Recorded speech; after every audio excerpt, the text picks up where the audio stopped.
Joe talks about Joe. And now, your host, Joe Slepsky. Hello again, everybody, and welcome back to Joe on Joe. It is me, your host, Joe Slepsky, and this is the podcast where we've covered every episode of the Sunbow cartoon, the DIC, the Extreme, and we've even talked about every issue of the G.I. Joe Real American Hero series from Marvel Comics. We've worked our way through a lot of the ephemera of the 80s, just wrapped up talking about the G.I. Joe magazine. So if you want to talk about specific, G.I. Joe multimedia stuff, go back in the feed and take a look. I'm sure you'll find your favorite episode and hear what we had to say about it. And this week you've tuned in for a very special episode. I've got a nice surprise guest this week. We're turning it into a You on Joe episode. We've got today illustrator, artist, G.I. Joe cover maven, Jamie Sullivan joined the Joe on Joe team. This is an interview that has been long in the making. I've met Jamie and seen Jamie at cons over all the years I've been doing this podcast, and always friendly. He and his wife Erin are always very friendly. They're always very welcoming. They always have a ton of great G.I. Joe art to get, and we always talk that we need to get Jamie on the show. And you know me, I've said it before, I'm the absolute worst scheduler for podcast interviews. We finally did it this time, and why? Because Jamie has a fantastic new variant cover for G.I. Joe #1. And G.I. Joe #1, as we all know, drops in just a couple weeks. I believe it's the week of the 13th. So Jamie's variant cover, we talk about it a lot in the episode, but you can get it at tcsrockets.com. That's TC Rockets is a comic book shop out of San Diego. So Google that, check it out. We talk a lot about it on the show. So as you listen, you'll hear us describe it in color and cover and all that stuff. So there's more data to come on there. But if you're interested and you look for where Jamie's variant cover is, you can find it there. He's also selling CGC copies of it on his website. If you're a CGC kind of person, you can get copies of it through there with him. Now you guys know his work. Done a ton of covers for IDW. We talk about his origins there. We talk about where he came from coming up in the art world. We talk about his love for G.I. Joe. And we actually have a really extended conversation about the state of the comic book industry. And you know me, I love a good tangent, and I love talking about the comic book industry. So I thought it was a great conversation. I hope you guys all enjoy it as much as I did. Really swell guy, wonderful conversation. I can't wait to have him back on. And so I know you're going to enjoy this today. So, and listeners, remember, this is You on Joe, where you're the star of the show. We talk about what you like, and we do cover that a little bit. It's all the way at the end with Jamie, but I did want to make sure that we squeezed it in. So if there is a specific topic about G.I. Joe that you like, is there a certain character? Is there a certain episode of the show? Is there a certain file card that you love? Or you just love file cards? You want to talk about file cards for an hour? Let's do it, man. So reach out to me. You can find me on social media at Joe on Joe Pod. That's Facebook, Twitter, and Instagram. You can reach out at joeonjoepod@gmail.com if you want to say hi there. I do have a couple of you that we need to schedule some interviews, and I'm sorry. Again, I'm terrible at this stuff, but if you're hearing this and you're like, hey, I reached out, I'm there. I'm there, baby. Let's do this. We do have some I was just starting to put some finishing touches on some things. I've got a big project coming up. I've teased it a little bit. It's Action Force centric, and that's going to be taking us through the new year. It'll start in the next few weeks. So keep your ears tuned for that. Also keep your ears tuned on our wonderful sponsors, which is the Movies in a Meal podcast. They talk about all the biggest movies in the theaters. I've been watching a lot of scary movies. I haven't gone to theaters. I wanted to go see Terrifier 3. I've seen the other two Terrifiers. Also what is it, All Hallows or whatever the Halloween one where that Art the Clown first showed up, and they're horrific. And I feel like watching a Terrifier movie in public is somehow transgressive. Like I really I really wanted to go to the theater this weekend, but I was like, someone might see me watching a Terrifier movie in public. I don't know how I feel about that. So I didn't go to the theater. But it is Halloween, so we got to watch a lot of scary movies. And I know that Movies in a Meal are going to be talking about that. So please give them a follow, give them a rating and review. While you're on the sites, please give me a rating and review. We appreciate the 5 stars, but hey, even you 1 stars out there, you give me fuel. You give me fuel to keep this show going. Let's put it that way. So I appreciate everyone out there giving me your ears, giving me your time, and I'm hoping you're going to enjoy this conversation. It was really, really great. I really had a lot of fun. It went long because we just kept talking, comics, and I was like, all of a sudden, it was, oh wow, we're okay, yeah. So yeah, we talk a lot about G.I. Joe. We talk a lot about the comic industry. Learn a little bit about Jamie's origins, and you all need to check him out and check out his new variant cover. There's a lot of actually behind the scenes details on the variant cover that are fascinating. I'm not going to spoil it for you, but they are fascinating. Some of the stuff that Jamie spills about the origins of his cover. If you look at his cover, there is a secret on it that has been obscured by the powers that be. So anyway, you guys are all great. Jamie's great. Thanks, Aaron, for putting this together. And here we go. Let's roll right into our conversation with the great G.I. Joe cover artist, Jamie Sullivan. So Jamie, I was checking out your website, and first of all, run wonderfully by Aaron. Kudos. And yes, and always in flux. Yeah, always in flux. She wrote your about section, and she doesn't give herself enough credit in there. First of all, she said you've been doing illustration for 20 years, but you've only been doing comics, I think it said, for 15 years. What were you doing in illustration before then? So I did package design, and it's oh my god, it's been a lot longer than 20 years now. Holy cow. It's been 25 years. Package design.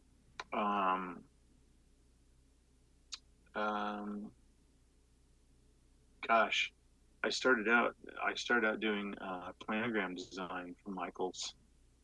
Doing. I'm sure employees at Michaels hated me for the way I, put everything in the layouts. Yeah. Michaels, the craft store.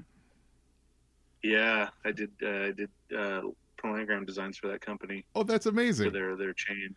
That's amazing. Yeah, not really. Well, it's not that amazing. No, it is. It's neat. It's because that's one of those jobs that needs to be done, but you never think that that's going to be a job that's going to put a roof over your head, And then you probably go to like through industrial design artwork classes, like that kind of art study, and then you come out and they're like, yeah, there's this whole world of retail design that 100% requires both artistic thinking and then logistics, we'll say. Yeah. And there are ways to make livings in that, and you're still scratching an artistic itch and also keeping a roof over your head. That's really cool. Where did you grow up, Jamie? I grew up in Northern California, just outside of Sacramento. Lived there until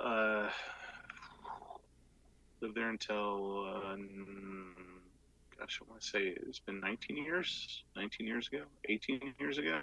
We moved to Southern California. My job brought me down here, and that was with Disney. And yeah, that was no fun. Oh, wow. Well, we'll get to the no fun part. Where did you study art, or did you? I didn't. I went to college for marketing. Marketing and communications. I did. I even worked in radio. I worked in radio for almost 4.5 years. Mm-hmm. I worked at Quad 106.5 in Sacramento and Live 105 KITS in San Francisco. Shout out KITS. Yeah. Yeah, those were man, crazy times. I was in my early 20s. Yeah. Self-taught drawing then?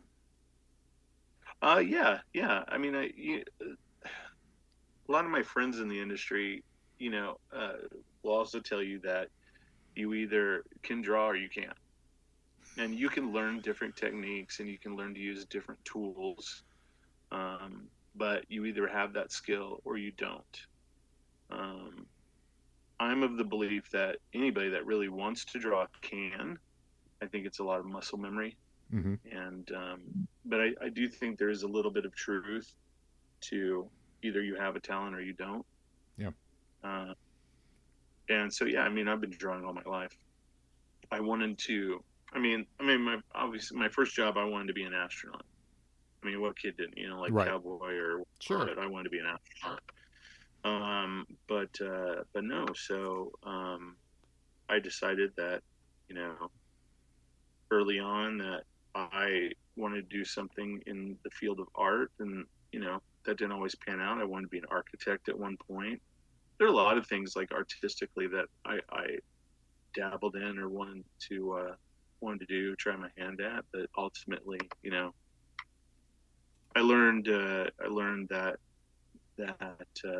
in this industry, that if you don't know like the business side of it, you'll get taken advantage of pretty quickly. Mm-hmm. So, and you've got to learn. You have to learn to market yourself. For you have sure. to. Yeah. And so that's what I decided to do. And communications, I did that for a time when I thought my life was going to be working in radio, but that too much drama. Mm-hmm. Because there's no drama in the comic book industry. Oh yeah, I try to avoid that. Like I really do. I gotta tell you, like I just try not to involve myself in any of that. It's probably for the best. I see a lot of it happening. Yeah. Yeah. I mean, I would think it's for the best, but sometimes I think people interject themselves into it just to get their name out there. Yeah. Just get their name in a conversation, but it's not for me. I like what was it? Keanu Reeves. Somebody was sharing a quote that Keanu Reeves had made, where he said, I'm at the stage of my life where, like, I don't want to argue anymore. If you say that 2 + 2 is 5, great. It is. Go have a great life. And that's kind of where I'm at too. Is I don't want the drama. Yeah, I do. And when I was a kid, and working in radio and stuff, there was a lot of drama in that, and there's a ton of drama in retail. Like when you're working in the retail industry, even doing planograms, like this backstabbing and stuff, just so. That's like the name of the game, and working for a corporation is, who can stab each other in the back first and the most, and it's just it's not for me anymore.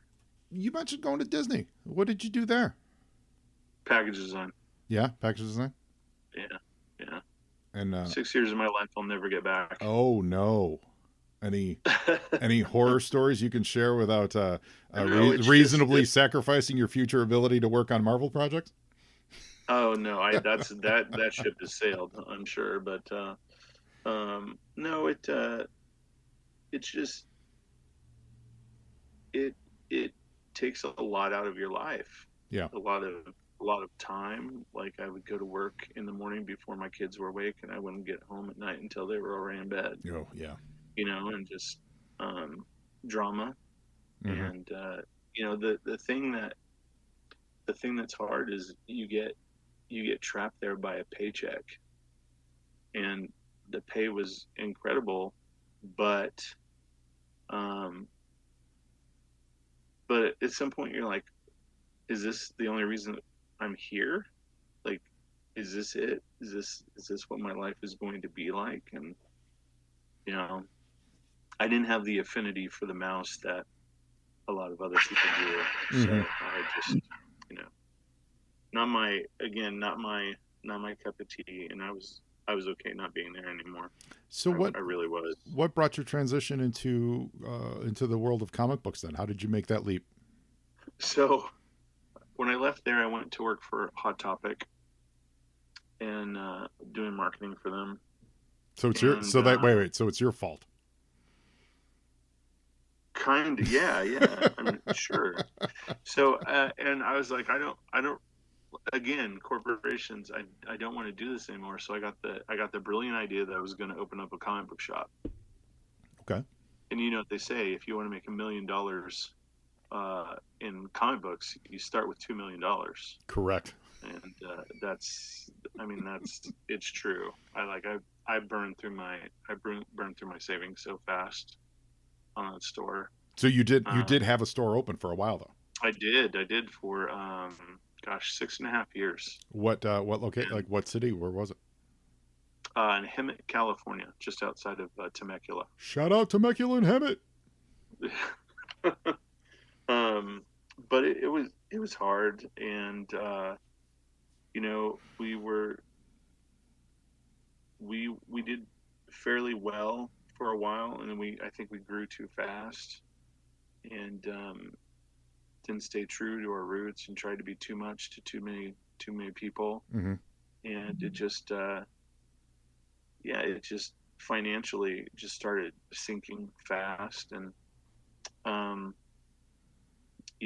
we in the 6.5 years we were open, we were in one, two, three, four locations, Wow. and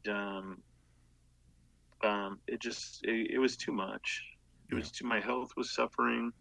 Eventually I had to step away from it, and Aaron was running stuff, and we had some unscrupulous employees, and just it was It's it was not a common, good time. And common story. yeah, That's a common story. Unfortunately, a common story with comic books and yeah, employees. Yeah, it's really tough to find someone who's loyal and will stick with you for a long time and not screw you over as an owner.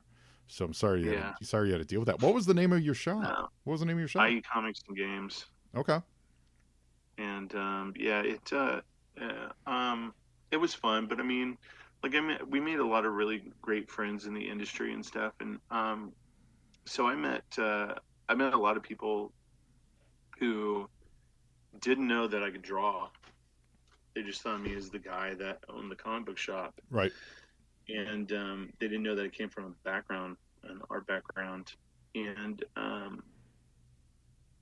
uh, one of my friends, Tom Walls, who was an editor at IDW, he knew that I could draw, um, and I ran into him at Comic Con one year, and this is like right before we closed, and he's like, "Hey, I wanted to talk to you about something." I was like, "Oh yeah, what's up?" And he's like, "What do you know about GI Joe?" And I was like, "Oh, I'm a huge fan." He started asking about the characters, and we had a good long half-hour talk about characters and vehicles and all that stuff. And he's like, "Okay, yeah, yeah." He goes, "I get it, everything. So that's awesome." And he was like, "Well, I got a secret for you." He goes, "I'm getting ready to take over as the editor on like GI Joe and Transformers." Because I wondered if you'd be interested in doing some covers for us for the series. I was like, "Yeah, that'd be a lot of fun." He goes, "You sure?" He goes, "It doesn't pay very much." And I'm like, "Oh, it'd be great. It'd be a lot of fun." And so next thing I know, um, I did my first cover for them, and it turned out awful. Like Tom sent me like everything that he wanted on the cover, and I did exactly what he told me to do. Mm-hmm. And people were just ripping it apart. Oh They're no. just like, "Oh my god, it's horrible." People in the And I editorial or fans? fans, and Oh. I messaged him, and I was like, "I guess I'm never working on Joe again." And he goes, "Let me tell you something. It's just a fucking comic book. Like, What? it's not that big a deal." Do you mind me And asking what was the cover? it was 246 is a variant for 246. It had like Dr. Mindbender and Zartan on it, and the Ghost of Snake Eyes and Don Moreno, and his yeah. He told me he kind of like doodled a little like layout for me, and so I followed that. Mm-hmm. And so he goes, "Don't worry about it." He goes, I got." He goes, "In a couple of issues, he's all, I kind of want you to do a series of these variant covers. I had this idea." And I was like, "Oh, great, another idea." So um, he's like, "No, no, nothing like that." He's all, "Just think about when you were a kid, and think about playing with the toys in the backyard, and and do 5 covers that are like, what if those scenes in your head like came to life, like, where." I was like, "Oh, okay, I can do that." And so I did these 5 covers for him, and the first one that I did was the Cobra Night Ravens that are like flying over Oh yeah. city below, and then the the Sky Striker is like kind of like coming in above them.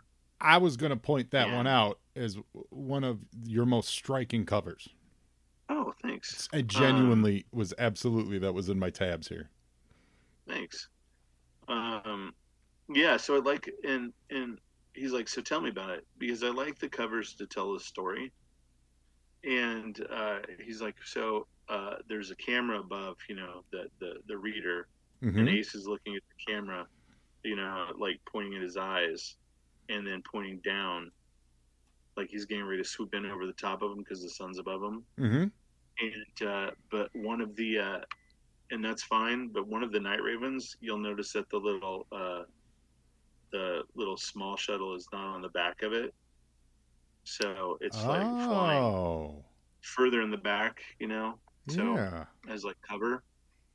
And he's like, oh, that's awesome. And so each of them had kind of like their story. And Yeah, I see that but now. yeah, I'm so zooming in. those subsequent 5 covers were all based on like my childhood adventures with the toys in the backyard. It's great. Your Terrordrome one's awesome too, with the X-30s in formation. Yeah, so that was inspired by me playing scenes from Star Wars with GI Joe toys in my backyard. Ah, it's the And the trench whole run. trench run. Yeah.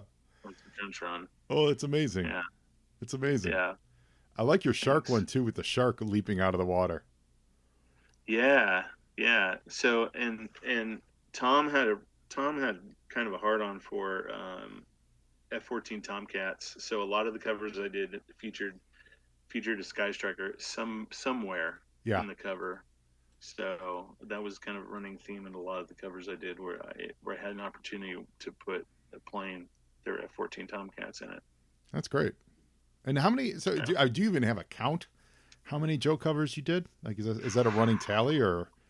I think there's like 54. Yeah, I was gonna say I saw your name a lot. I think the most I guess high profile one would be those. Uh, didn't you do that? You did the triptych ones, right? That all connected with like every member on them. Yeah, I did. Oh my God, I've done so many connecting covers for IDW. I've done one, two, I think 4 sets of connecting covers for IDW. Yeah, And then the highest profile one I've done is the world record breaking cover for issue 300. got it. Yeah, That features all like 317 characters on the front and back. that is a lot of characters. There's a lot of That is characters. a lot. I started running out. I had intended to break the record, and so I had to start pulling characters that had never appeared in the comic book before. Some that were only ever toys, some that were only ever in the cartoon. Yeah, Hector The Ramirez Viper is in the Viper absolutely needs to be in there. Hector Ramirez had to be in there. Yeah, Did you pull in Street Fighter, or because of licensing was that not allowed? I didn't licensing. So, yeah, there was a licensing was pretty tough on that cover. I mean, they like poured over it.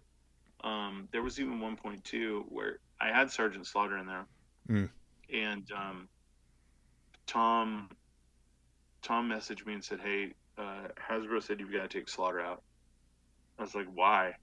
Why?" And they're like, "Well, they don't have the rights to him." I'm like, "But they do. They have a figure coming out Hmm. relatively soon for the classified line." He's all, "Let me talk to him again."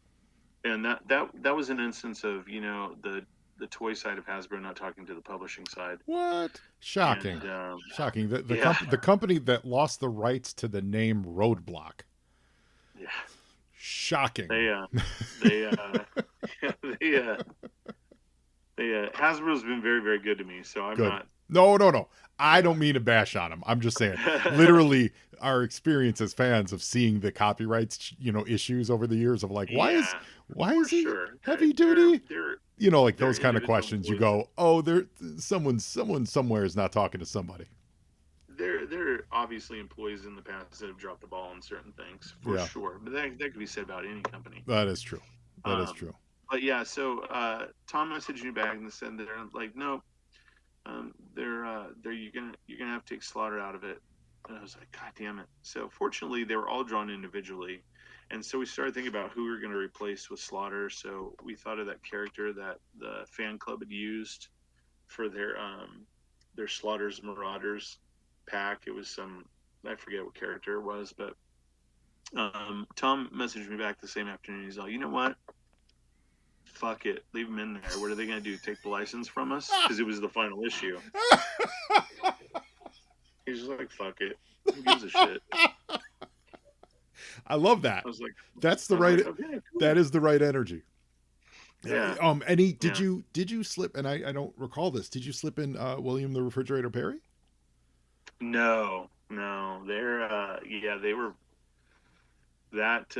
I don't think that would have flown right away because they sent me a list originally telling me that the fridge couldn't be used. Yeah. There was only like 3 characters on it from what I remember. Oh, that was. Who, This well, was like who 3 years were ago. who were the other 2? Maybe Roddy Piper, because he had a figure at some point. One was Roddy Piper. One was the fridge, and one was Rocky. Oh, Sylvester yeah, Sullivan. right. That makes sense. Those were the 3 I can use. On your cover, did you include any of the? I have to ask because this is a fan favorite from this show. Extreme characters. No, I didn't. Ooh. I did. I stuck to a Real American Hero, both the comic, the cartoon, and the toy line. Oh yeah. So it still had to exist within a Real American Hero. It is an impressive feat, but it's not as extreme as it could be. I'm just going to put that out there. It could have been more extreme, but for sure.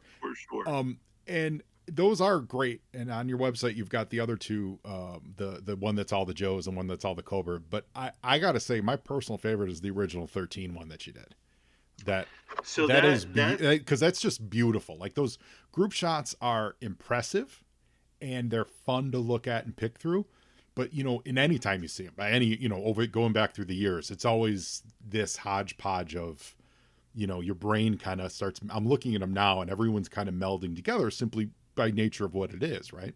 But you get that 13 and it just becomes this really nice piece of art that just is just great to look at, and everyone stands out on it, and it's really impressive. I like it a lot.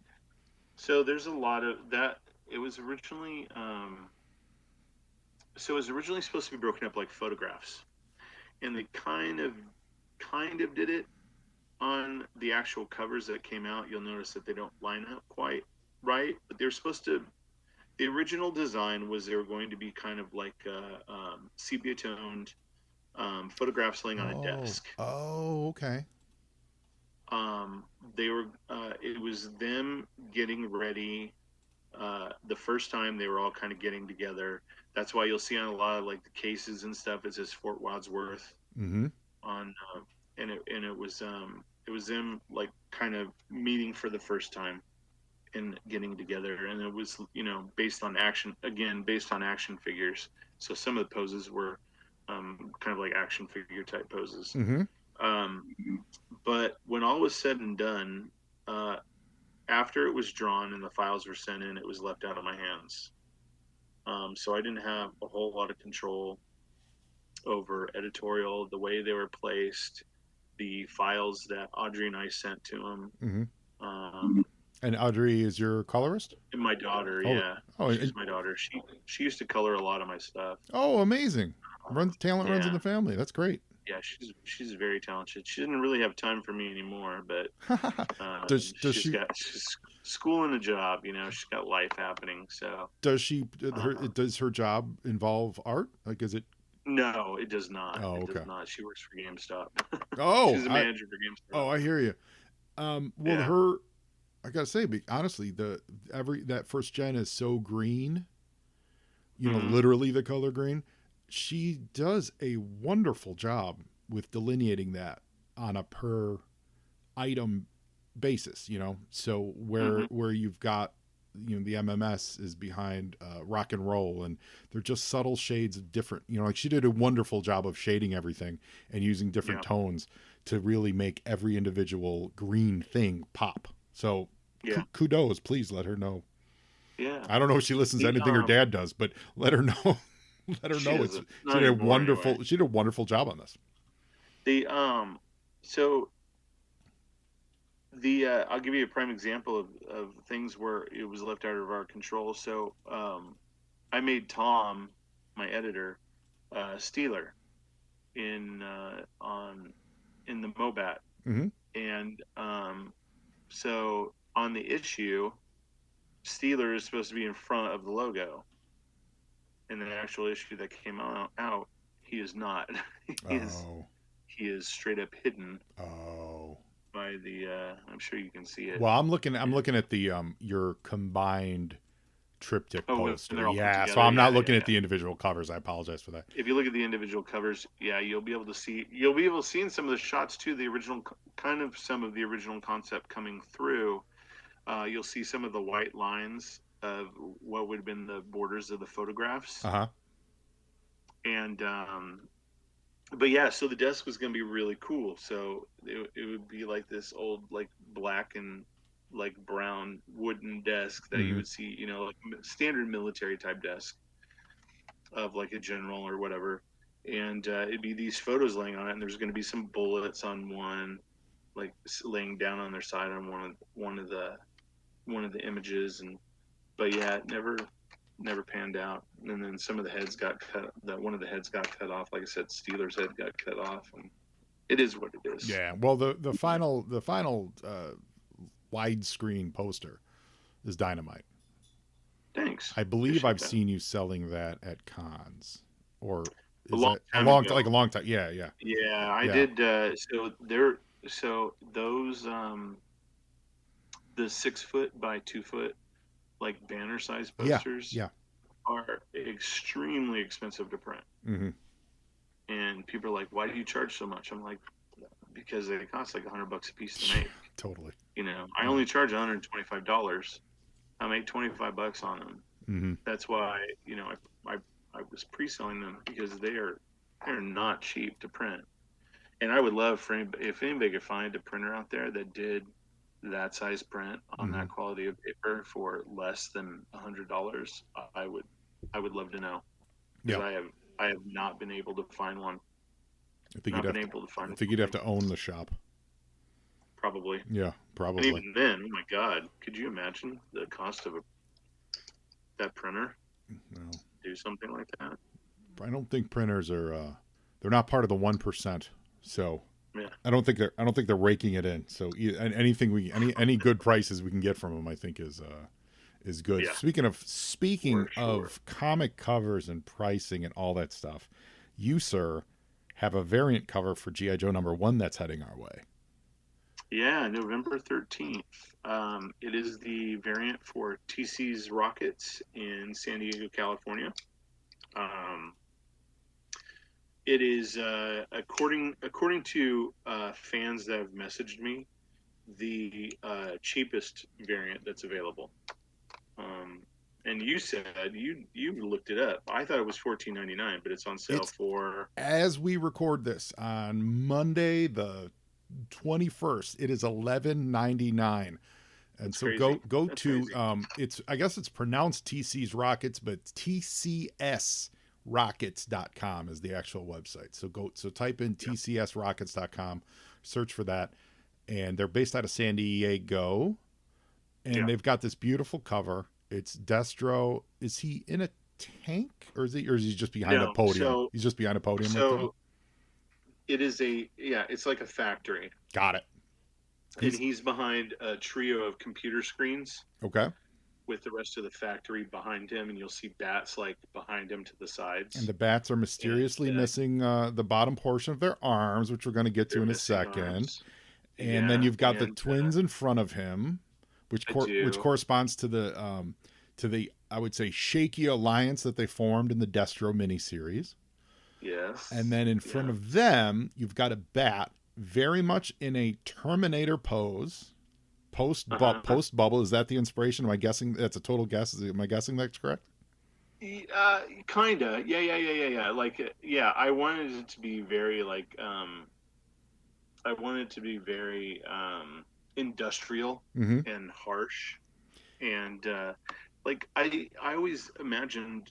I really wanted the bats to be scary. Yeah, Like in the cartoon, they weren't scary. right. In the comic They were books, they cannon weren't fodder. super scary. They were made entirely so that the Joes could finally start hitting people with their weapons. Yeah, for sure. That is why Blowing they them up. existed. 100%. Yeah.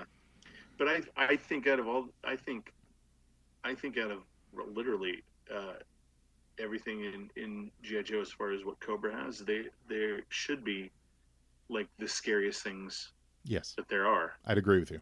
Right? Yes. Yeah, they're literally Terminators. And visually, they really pop. That the black dark gray with the yellow looks awesome with the silver highlights.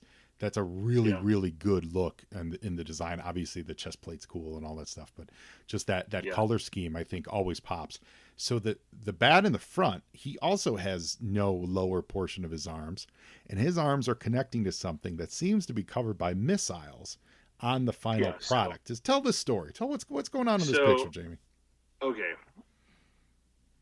So yes, I'll tell you first about the actual cover that you're going to get. So yes, they are attaching two missiles. They're attaching to a to what are Cobra MMS missiles, and it's kind of. I'll tell you more about it. I will tell you that Ben BMAC, Ben and I, good friends from Hasbro. When I was going through this whole cover process and sending him sketches and stuff and getting his feedback on what he thought of it, if he liked it, when we put the missiles on there, and I was like, we got to do the missiles. And I was like, now I'm throwing down the gauntlet. You have to figure out a way on the toys now, on your side of things, to make those mobile missile system missiles attached to a classified bat. And he's like, he said, challenge accepted.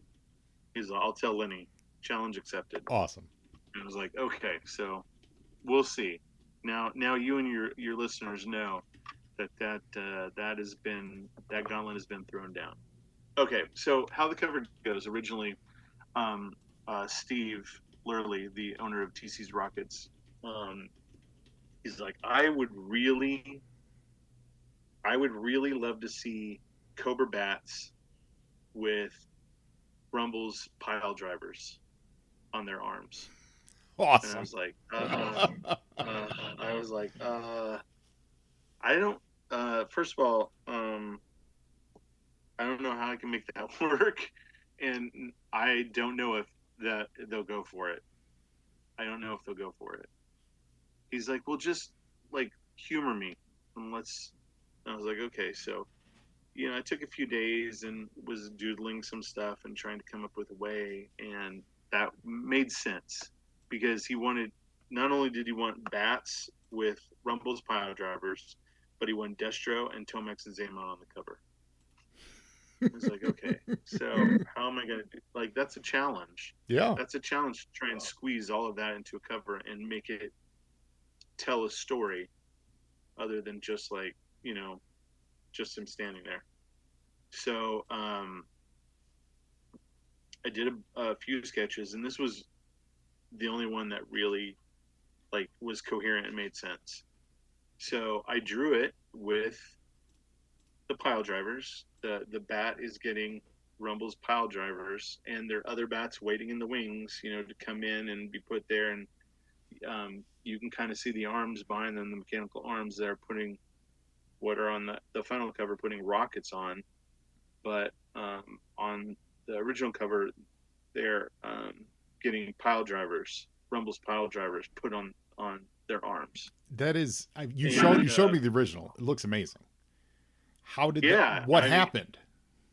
So we sent it in the final version, all colored and everything, and Jose, my contact at Skybound, loved it. He's all, this is amazing. Ben BMAC loved it. The guys at Hasbro loved it.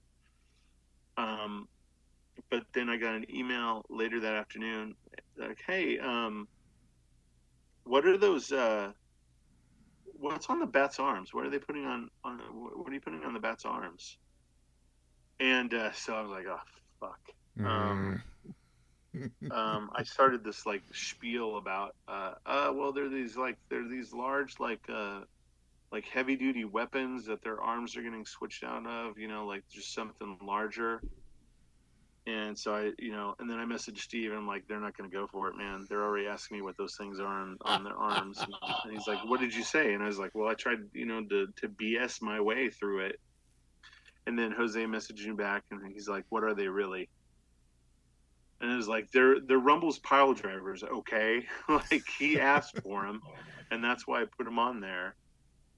And he's all, we know. We just wanted to make sure that you would tell it, that you were up front with us and we're going to tell us. And I'm like, yeah, I mean, that's what he wanted. He goes, well, you can't have those on there. They don't want to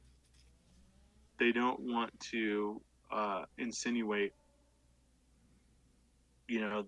the whole GI Joe Transformers crossover yet. And Steve was like, what do you mean they don't want to insinuate it? It's literally on the main cover. Yeah. They're like standing on top of a transformer, and I'm like, I don't make those decisions, man. I just draw the cover. And so that's when I came up with that. Like, I couldn't think of anything to put over it that would make sense that people would recognize other than just making up some weapon out of my head. So that's when I decided to put the MMS. And then it kind of made sense after I told I told Steve, I was like, TC rockets, we're putting rockets on their arms. Yeah, that makes sense. Kind of all makes sense. I was like, oh, I didn't think about that. And so it actually says on the fin of the rockets, it says TCR MMS. Oh yeah. So TC Rockets Mobile Missile System. That's great. Now I'm just saying, as a fan of the cartoon, you could have gone with Red Rockets. Yeah. Yeah. Launching hamburger rockets into space. Right.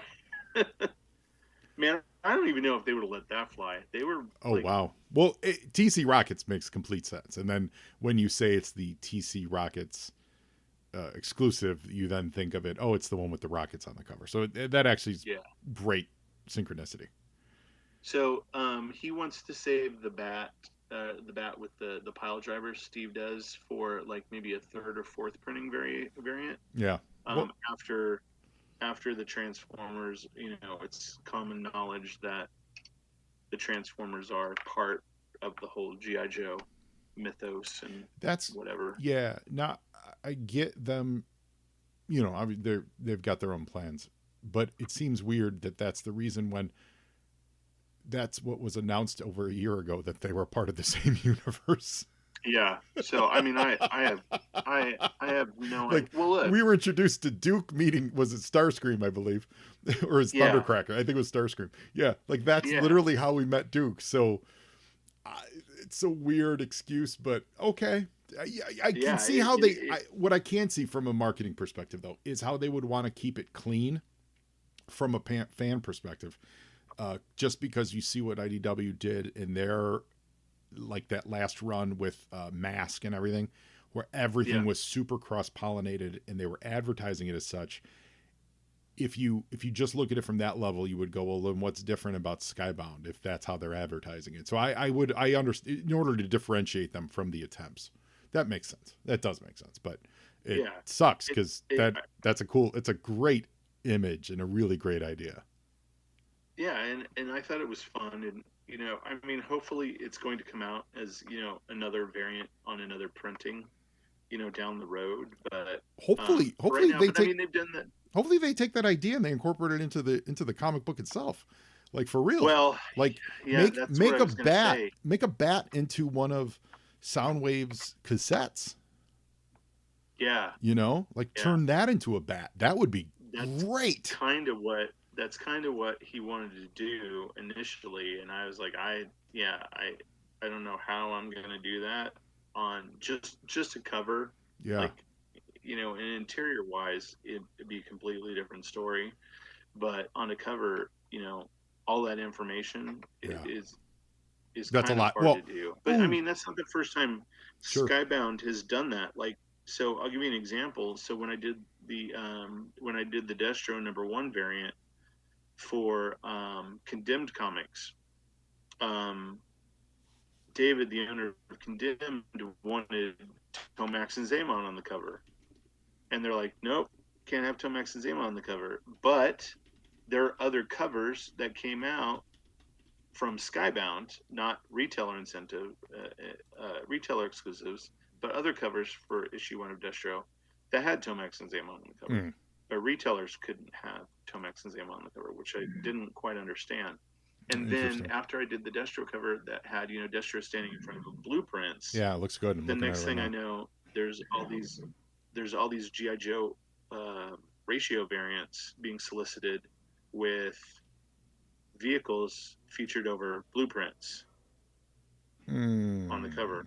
So there's one that has the His tank featured over blueprints for His tank. And I was like, oh, okay. Yeah. Yeah, that's yeah. I hear what you're saying. Well, so, price point wise, it is what it is. Price point wise, you would wanted to talk a little bit about that. I think $11.99 is an absolute steal. Even at $14.99, the original asking price, you're saying that's the cheapest variant. What are your thoughts on that? So, it doesn't just relate to variants in general. I think it relates to comic books as a whole. I don't understand. And I mean, I know how much comic books cost to print. I don't understand why it's necessary that comics are printed on like the highest quality paper imaginable. Right. I don't know why we can't go back to newsprint, with the thinner magazine type covers, especially if what they say is true is people aren't reading them anymore. They're just buying them for their collectability, or they're buying the multiple covers. What does it matter if it's newsprint inside anymore? Right. And also too, look, you probably know this as well as most people, but it's not talked about a lot. If kids aren't invested in this industry, 20 years from now, this industry won't exist. Yes, I agree. Kids have to be have to have the desire to read comic books. Even if it's not in print form, they have to have a desire to read it maybe online, on their Kindle or their iPad or even their phone. But as a parent, I don't know that I would. First of all, this is like a deep dark hole. I don't know that I would go take my kid into a lot of comic book shops that are out there and that look like a fanboy's dungeon, and then spend $6 on what is basically a 28-page pamphlet, that they're going to read for like 10 minutes and then, toss to the side and go back to their phone. So there's got to be a way.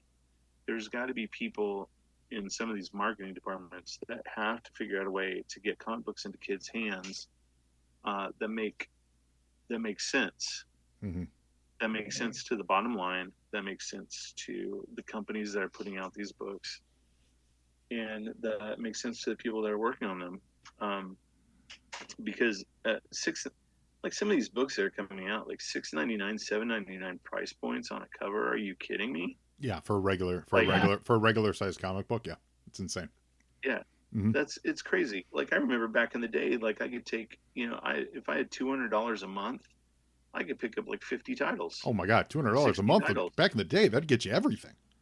It would. It would literally get you almost everything that Marvel and DC were putting out, and it just that is unheard of anymore. And I don't even like. Part of me doesn't even, and it sucks to say, but part of me doesn't even like to go into comic book shops so I can avoid the temptation. Yeah.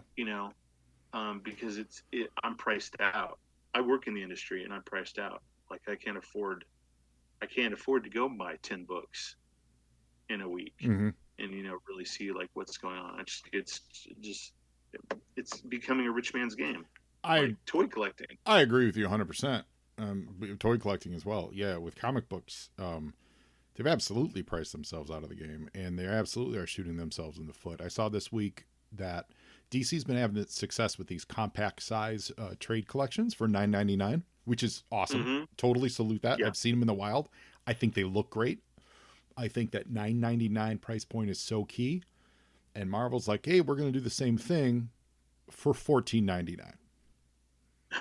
Right. And I'm like, It's so crazy. whoever made that choice is missing the point entirely. And if you're telling me that your infrastructure is such, and it might be that you can't make any profit at all at $14.99, then my answer is, well, then you can't do it. Then don't do it, because it's a bad idea. Like, it's, you know what I mean? Right. It's not. Figure out a way to get it at $9.99. That's the whole draw of those collections, is to get someone to just hand over a sawbuck, credit card, and buy it.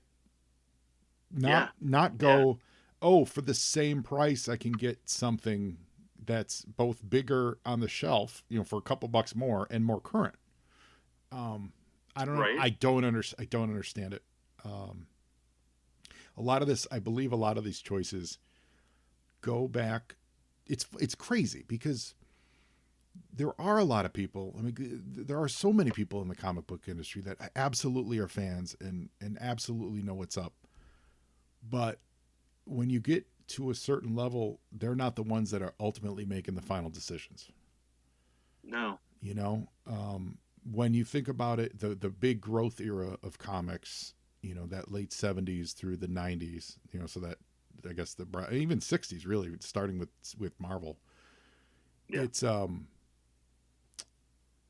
they knew they were people who both ran the show and created the stuff that were comic fans, but also the old guard had I don't get too philosophical and say something stupid.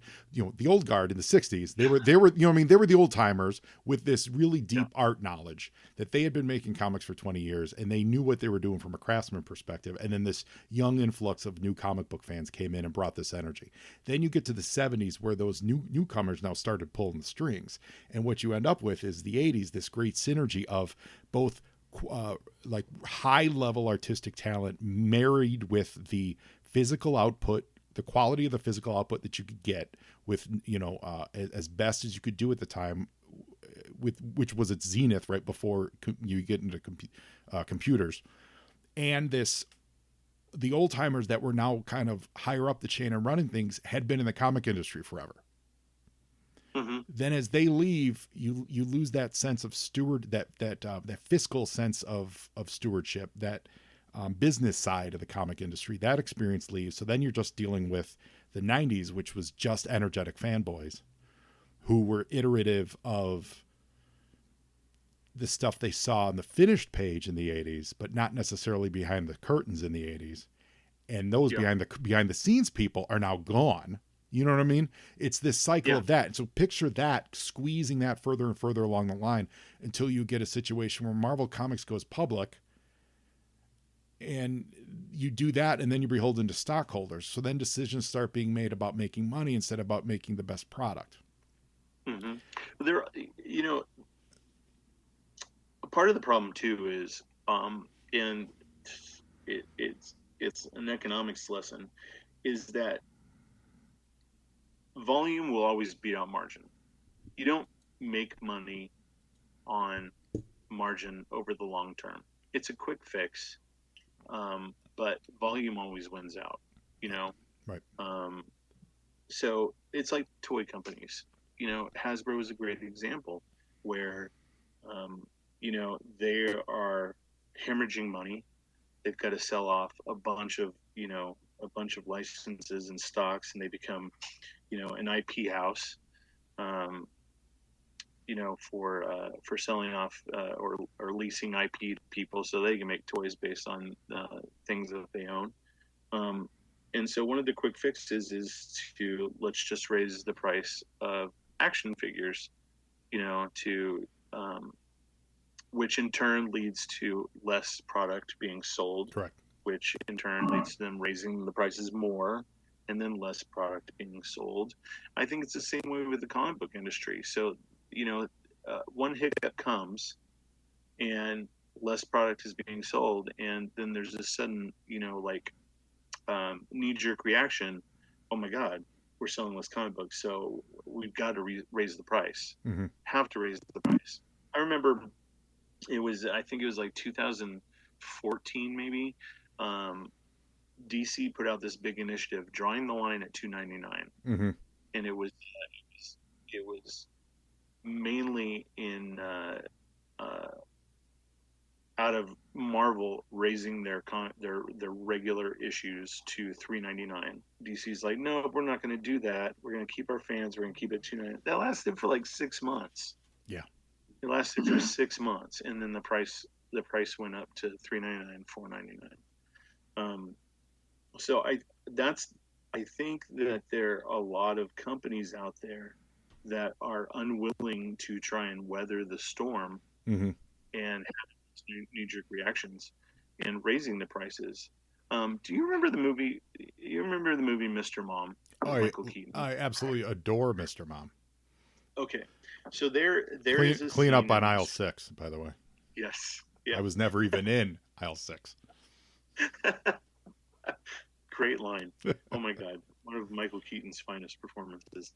Um, yeah, and there's a scene in that movie that still holds true to this day that anybody that owns a corporation should watch. And it's a scene where Terry Garr's character gets the owner of the tuna company to say, while this inflation is happening and while all of this financial crisis is going on, we are not only keeping our tuna the same price, but we're lowering it a certain amount. Yep. So, all of you families and moms out there, don't have to worry about pinching your pennies, and you won't have to worry about feeding your kids and stuff like that. And record sales when they ran the promotion, if I remember correctly, and that's true. That's true to this day. Like, I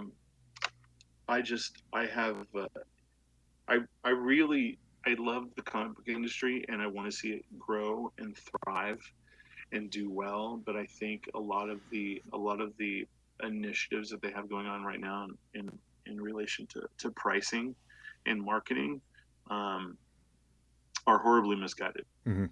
Horribly misguided. And that's why I was happy. I didn't realize that Steve had priced the variant issue like he did. But he agrees with me that the more people, like, I would rather sell all 1,000 copies at $11.99 than sell 200 copies at $20 or $30. Mm-hmm. Mm-hmm. I mean, and it makes more sense financially to do that. So people message me like, "Oh my God, that price I ordered too." Mm-hmm. I'm like, "That's awesome," because the print run on that issue is only 1,000. Well, as we were speaking, I literally clicked through and ordered one myself. So that, listeners, that's how, literally, that is how easy it is to do it. In the middle of my interview, I said, "Oh yeah, I'm on the site. Let me just click here, click there, and then hit PayPal." So I ordered one. So now you have only 999 left to sell. I hope it's doing well. I hope people enjoy the cover. I will let you know this. There is a virgin variant. Oh. So as far as I know, so that's another thing I want to talk about too. Real quick before we go into the virgin variant thing, listeners, if you want to buy a CGC graded version of this, you can go to Jamie's website. Jamie sells CGC graded versions of his books, and he has some up for sale there.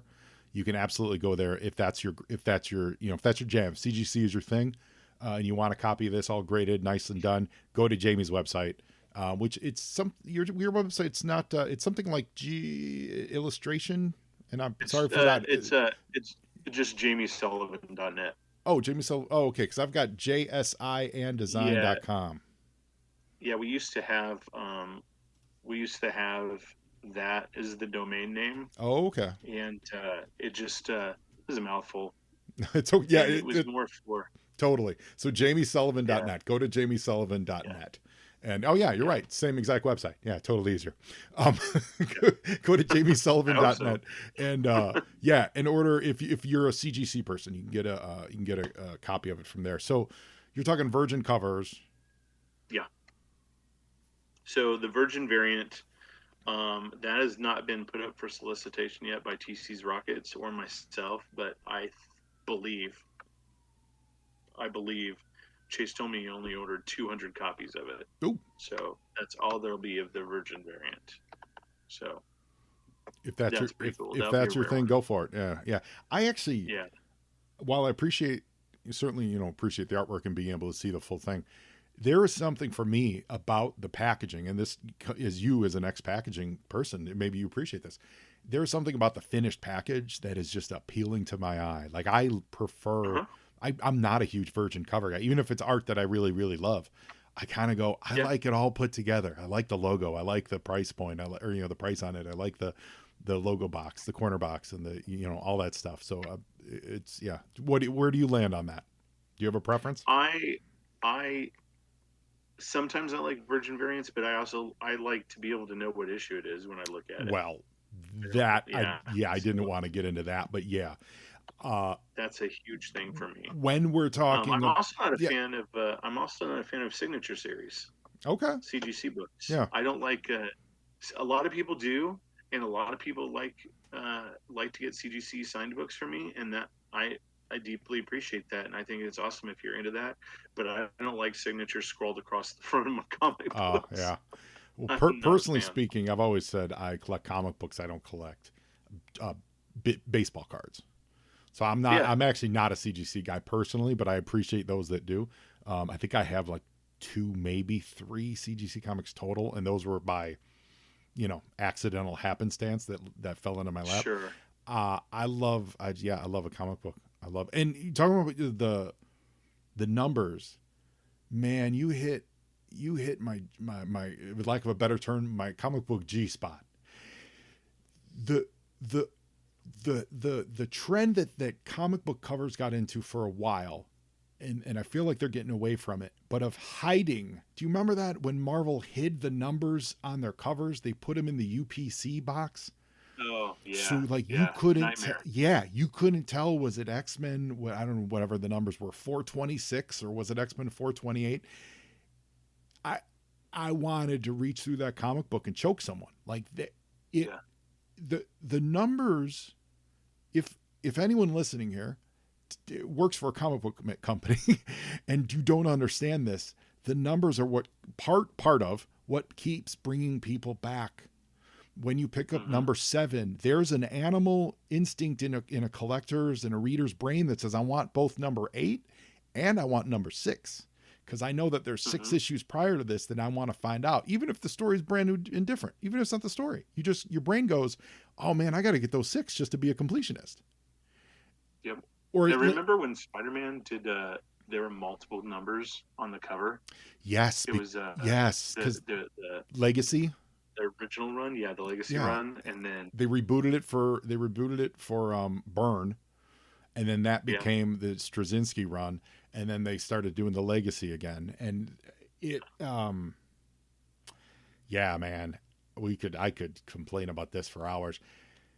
The number of the comic book is so important. Stop rebooting comic books because a new creator came on. The creator, no offense, Jamie, is not more important than the comic book. The important part of these stories are the characters and the people inside of them. It's their continuing adventure. It's not Donny Cates coming onto the Hulk. It's, you know what I mean? It's not this creator or that, not to single them out, I don't mean it like that, but it's not this creator or that creator's brand wild new vision that makes that interesting. It's the continuing adventure of the Hulk. Make it work. Right. I miss that so much about collecting comics, because what you then end up with is even in the aftermarket, the trade market, just a series of trades that have no connection to each other. Yeah, not a volume. Not a volume anymore. And you're taking a gamble that creator, whoever it is going to be popular a year from now, that people are ever even going to care what that creator's, big, bold, brand new vision is. It makes Right. zero sense. But what will still be there is issue number 732 on the cover, or number 18 on the spine of the trade because it's the 18th volume in the whatevers. That's like the date, penny wise pound foolish mentality that so many publishers have taken over the last 20 years that I will never understand it. They believe that having a new number one is a great jumping on point. Yeah, well, like it's a great jumping on point for new readers. I'm like, well, then just say this is a new jumping on point for readers. Yeah, Marvel did it really well in the 80s. Totally. You know, new series, new arc, new creators. Bold. They would have that new title at the top above, right? Like X-Men. Change they would change the logo. They would do bold new creation. Or they, heaven forbid, promote it in other comic books. We've got a brand new character coming out. You got to go check him out in 2 months. It's going to be this guy.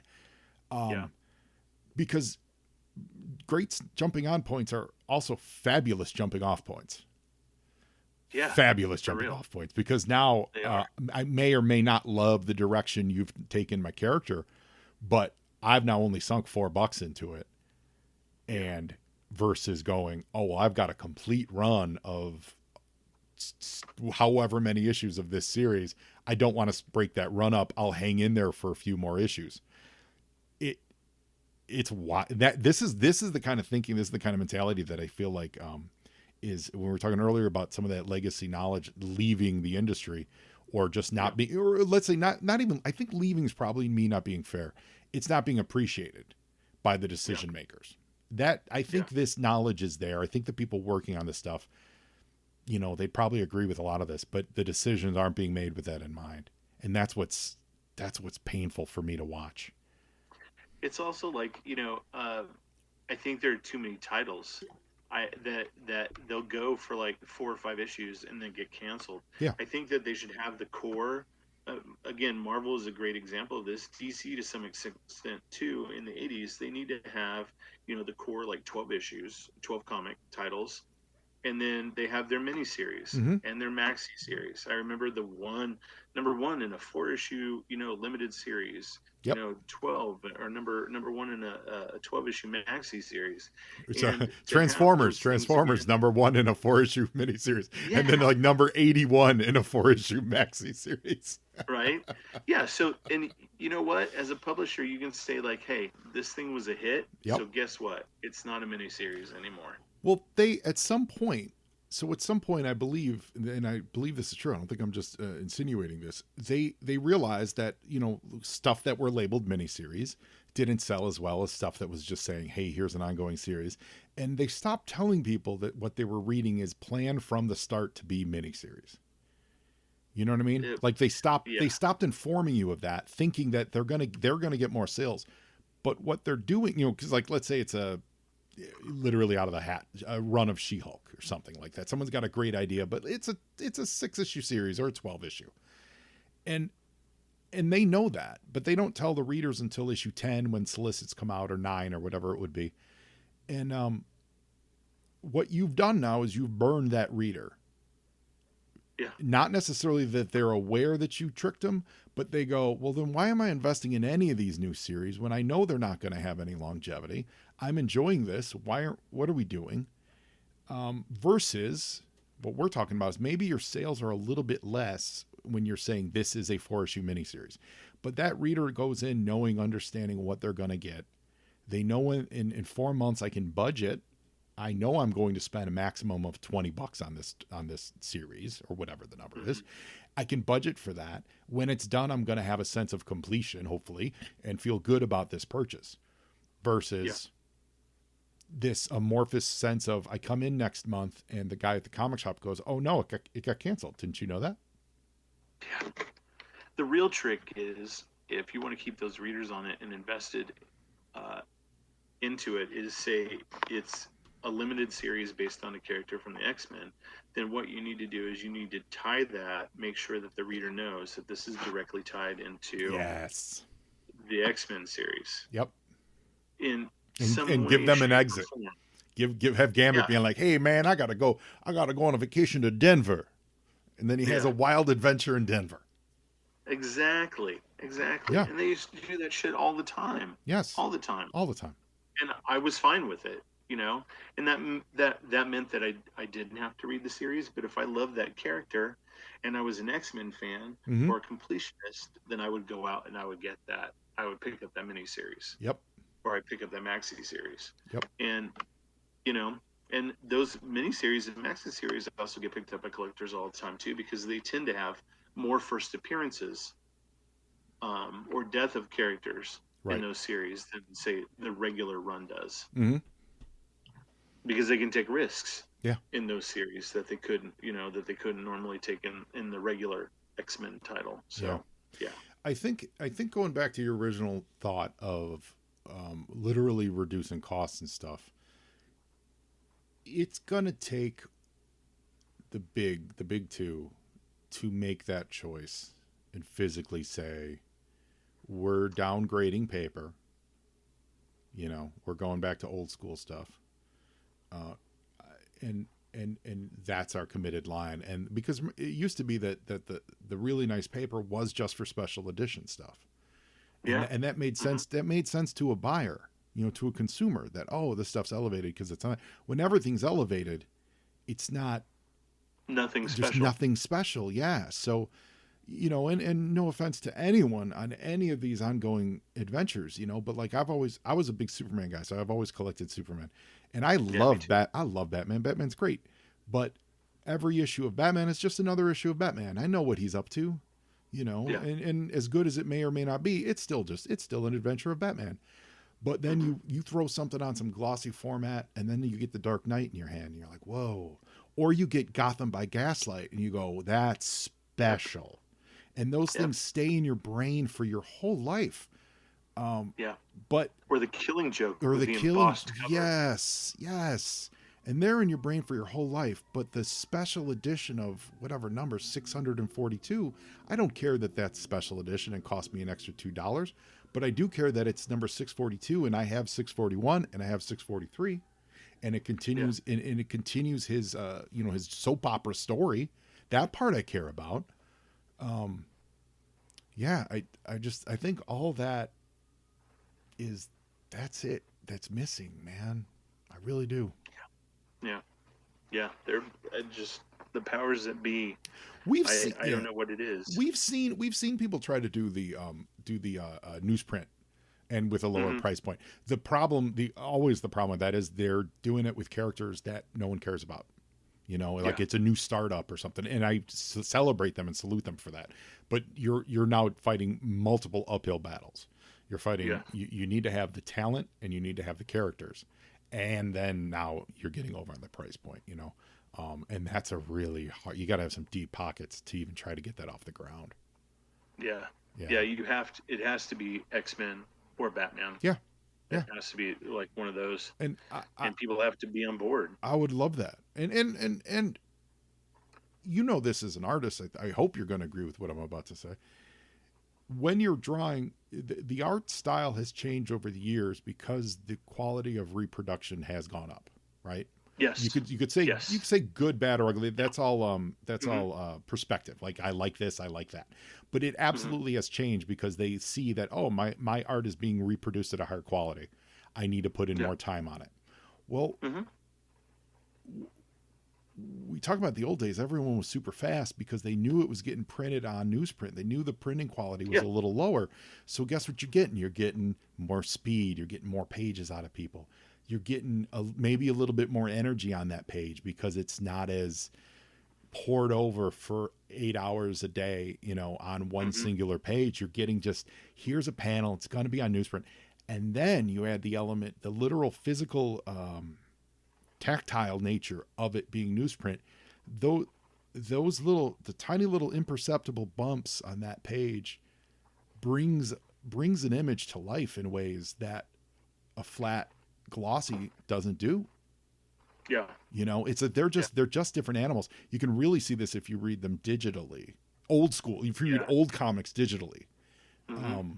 Or if you look at them in new like collected volumes where they've Yeah. cleaned up the art Yeah. and recolored it. Yeah. Yeah. Yeah. You Yeah. can really see the stark difference. And everyone's taste is their own. So it's not a matter of taste, but it is a matter of difference, I think, in speed and ability to output stuff Well, great at a example of that. reasonable rate. A great example of that is George Perez when the new 52 rolled out. George was working on the title. I forget what I think it was World's Finest or something. Yeah, with When Kara Zor, Power Girl, and Huntress. yes, and so he was still drawing like nothing had changed about his style. But when you put his art on a cover and it was being colored digitally, you know, like modern techniques and stuff like that, those two didn't really like pair up. Yeah. And it didn't look right. It looked like somebody was trying way too hard to color his work and make it look better than what it really was. And you know, like his art is amazing all on its own, and you know that four color work with color is all it needs. You don't need all this crazy like rendering and stuff that you do digitally with it to like make it pop, because it already pops on its own because of the line work. And that's a prime example, because a lot of the way that artists drew when it was printed on newsprint, it's not like, because a lot of times a lot of those stories were also printed in black and white in collected editions, and so they didn't. Those are pages that didn't need color to make them look right. Like they didn't need to be colored. They looked great black and white, or they looked good colored. And yeah, that's the difference today. I think a lot of people, because a lot of guys that'll do it digitally will go in and you know, they'll just straight, it'll be colored from zero. Like there is no line work because it's just all digitally painted, the art. And yeah, that would be a problem, you know. Yeah. A lot of modern artists today going back and having to draw something that would appear in newsprint. It would have to be like them training to be like manga artists. You know? Yeah, it'd be a seismic shift. Yeah, it would be very difficult. One final thought on all this, I think, to point the finger even higher at a corporate level. I think one of the things that needs to change, and this is never going to happen, but is profit sharing based on ideas that stem from comic books needs to be reevaluated. Disney and DC or Warner Brothers, right? They look at these properties and go, well, we own them. So, you know, and that's true. No one's, I'm not denying that. Everyone knows what pay for hire, work for hire is. Everyone's eyes are open at this point. However, the old world model of working for hire at both Disney and Warner Brothers Animation and all that stuff is a conglomerate of people. Sure, maybe there's one or two with the brilliant ideas, the Chuck Joneses of the world, right? But you've got a conglomerate of people that are putting all these cartoons together, and they work on them for, say, 6 months at a time, year at a, like here's this finished product, and here's this year's animated movie. And it was worked on by all these people, so I get it. That all the characters in that are owned by Disney. Comic books are so fast, and I know it takes a long time to put it together, but they're so singular and individually made that you're working on a book, you can come up with a Rick Jones kind of character that's brand new because you need a character for that story, and you come up with it on the spot and you make it, and bam, all of a sudden Rick Jones is helping the Hulk. And then 5 issues later, either you come up with an idea or someone else comes up with an idea, and all of a sudden Rick Jones is the new Hulk. Right? You, as the comic book creator in that scenario, you did all that heavy lifting. You did that. That's not coming from a committee of designers, writers, in a boardroom for a big budget movie. That's a dude sitting at home thinking of a creative way to solve a story problem or a visual problem, or a couple dudes, the artist and the writer. You know what I'm saying there? Yeah. Those people need to be compensated at the macro level, because when that Rick Jones Hulk becomes a breakout superstar, that needs to be an incentive for creators to want to, top quality creators to want to work for Marvel and to give them their best ideas. We can't have a scenario where Ed Brubaker's not getting properly compensated for the Winter Soldier. That is an absolute, situations like that are ridiculous and insane. When he and Epting and I think those are the two primary. I think those are the two primary creators of Winter Soldier. The fact that they're not getting, not saying generational wealth, but comfortable wealth from the way they're using that character. And you could take that idea and lay it onto all these characters, because those guys were created by those dudes, yes, working for hire, but there needs to be some type of incentive program that is in place, that is understood by all the parties, and you're not just hearing at the last minute that what's the latest one, that Null is being used and the creators didn't even know about it. When you make that a target and an incentive, then for your mainstream characters, you're going to get people's best work. They're not going to save their ideas for their creator-owned book. They're going to bring it to their individual comic book, because comics are still a language of the people. They're still a language of the monthly street book. They're not, yes, it's a committee, but it's still so personal that the further you get away from that, I think you're killing the industry, choking the industry off. There will always be, that's the thing though too, is there will always be up and coming artists that want to get their, and writers for that matter, that want to make a name for themselves or get into this industry or do something else, that will come along and create characters for you and not worry about that kind of compensation down the road. Right. I mean, it's just the nature of the beast. There will always be somebody younger and cheaper that'll come along and do it for next to nothing. But we then end up in the situation where we're at today, where all the people with the experience of how to do it well, they're gone, right? Mm-hmm. I'm trying to think of an off the cuff example, but I would think you'd want a scenario. You're 100% right. I would also think you want a scenario that encourages people to stick around and keep giving that output. Mm-hmm. Frank Miller does Dark Knight Returns, also comes back and gives you year one. Like, yes, you don't want someone. Imagine if he came in, he did Dark Knight Returns, and then was like, oh, it's the scenario of this, and then I'm never coming back to do your. Well, I mean, we see it with the way they've treated Alan Moore, and that's a controversy we don't need to get into. But but it's a deep cut, and I've got some contradictory thoughts there. But let's just use that as that example. He had this massive output in the 80s, felt he got screwed over for whatever reasons, and then he stopped giving his talent to the mainstream characters that we know, that we love, that he probably has a great love and probably has tremendous stories in him to write for. Yeah. But he's not doing it. He never did it because, he stood his ground on that. And that's that business solution that I think this industry needs to solve for. Yeah. It's also how you get characters like Spider-Gwen or Cosmic Ghost Rider or Helverine, where they don't have, because writers and artists come in and they're like, I'm not going to create a new character for you because I'm not going to get paid. So correct. Here's an amalgam of characters you already own. Mm-hmm. Yeah. You're not wrong. You're not wrong. So you don't get really new superheroes. Yes. So I agree with you.